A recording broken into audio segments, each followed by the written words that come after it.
And now, live from the studios of Freedom's Phoenix, Ernest Hancock.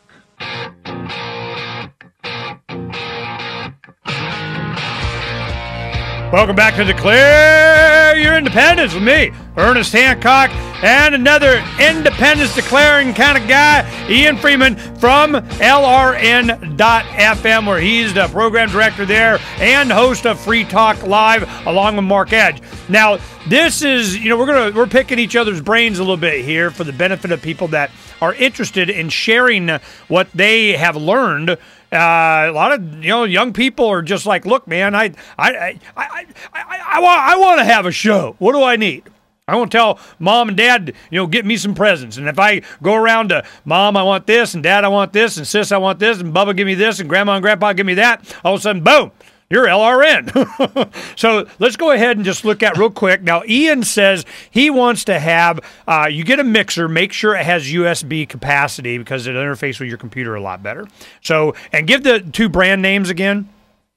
Alesis, Behringer, those are the two. Alesis and Behringer. Now, what I'm showing here now is a Behringer, and this one, even though it's all whippy-dippy there and 15 gazillion channels, I think it's under $200. So that's surprising. You can do a webcam with as simple as a webcam on your computer, Skype headset, that goes into the mixer or into your computer. You could go as cheap as that. Then we have an Alexis Multi-Mini 4 USB. This gives you 4 channels, and you can plug in your microphones, mix in signal from your laptop and over, and kind of you bring it up and down, and some of them have slides. Or maybe you don't want to do a show. Maybe you don't feel like that's your role, and maybe you just want to put other people's shows on the air, and that's one of the reasons why LRN.FM, that's why I created it, was so people could have a plug-and-play option to where they don't have to, do the actual work of radio.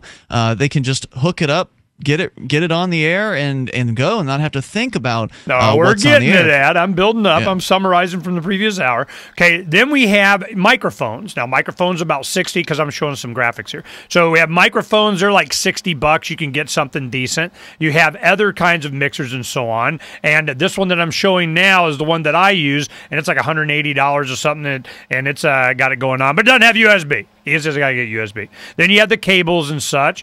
And so when you get done and you got a computer and a video mixer or audio mixer, you kind of look like this, different studio. Now, we have a big mixer that you see that we got from a Clear Channel station that was upgrading, and it was like, in the back room that somebody knew was there, and we refurbed it, and so we got it going on. So we're like, I don't know how many is that now, like 20-something channels. So this is kind of what to get you started if you're wanting to record your own. Now, what we're talking about now is what Ian is talking about, is you don't have to be the host. If you got people that are doing a good job, what do you want to do? You just want to be able to rebroadcast what Ian has gone through all the work to do, is accumulating really good people that have a perspective. I mean, Scott Horton, are you kidding me? Here's somebody who's got going, oh, man, you want to know about the war and what's going on around the world? Boom. Free Talk Live, my show, others, and many podcasts are on there. You just go 24/7 of LRN in your neighborhood, guess what? You'd be popular. And you can just market it to your neighborhood and on freaking business cards, tune in here. It's on. So that's what we're talking about now. We have the ability that you can go and get cheapy little FM whatever neighborhood I'm doing, because this is how they do it on like drive-in theaters. When you go in, you don't have the little box anymore. You just tune in your radio and you're listening through your stereo system what is being played on the screen in a drive-in. How do they do that? With radio waves. But there are all kinds of laws and how powerful it can be and how far it can go and so on. So do you know anything about that you can share? I do. I mean, I'm a lawyer. This isn't legal advice, but really the first question you need to answer if you want to broadcast is, what kind of risk are you willing to take? If you want to lower the amount of risk you take, then you should go with the legal route, which means you're going to have a limited amount of coverage. But they have what they call Part 15 specifications, the FCC. And again, I mentioned that we have a link to a forum. You can go to micro.lrn.fm and that'll take you over to a forum where people can interact and ask questions and talk to one another who are having experiences like this. But there's some discussion of Part 15 over there, and of course there are Part 15 dedicated forums on the internet as well. But essentially Part 15 is where you use 1/10 of a watt on AM, and there's no limit to the amount of transmitters you can have. So technically you could have transmitters all across a town and cover a fairly large area. But if you're staying under that wattage, you're generally safe. There are some other rules that apply, but the FCC can still come along and harass you. A lot of the Part 15 operators believe that if they just run Part 15 equipment, that they'll be okay, and the FCC will leave them alone. But the FCC can still come along and demand to see your equipment, and if you don't show it to them, then well, that could be problematic. Now that's if you're running a Part 15 and trying to be legal. If you don't care about that and you're willing to take some risk, then a whole world of FM broadcast options opens up to you. And in my opinion, there's not a whole lot of risk in most places, but I'd like to caveat that. The state of Florida, as I understand it, those guys down there have made pirate radio illegal, just over and above what the federal government has said, and they will, from what I understand, conduct police raids on suspected pirate radio stations down there. So some areas are friendlier than others. You know, we had experience. I can't remember what the guy's name was, William Mulligan or something. I can't remember. It was in 93, 94. Now, I've been doing this for a long time, and he had a pirate radio station in North Phoenix, and he was challenging the man. Yeah, come get me. What was happening is there's so many little pirate radio stations that are going around everywhere, but they wouldn't go and raid the projects in Detroit. You get to have your pirate radio station. But in San Francisco, they had a lot of them, and they were being represented by attorneys, and a lot of this, you know, what you're talking about, Part 15 and everything is what got negotiated to allow for there to be legal pirate radio. Now, the challenge is this. When the FCC was created, it was to protect private property. Well, you know, you get this government license, they own the air kind of thing, and they assigned it to different individuals. So what was their jurisdiction?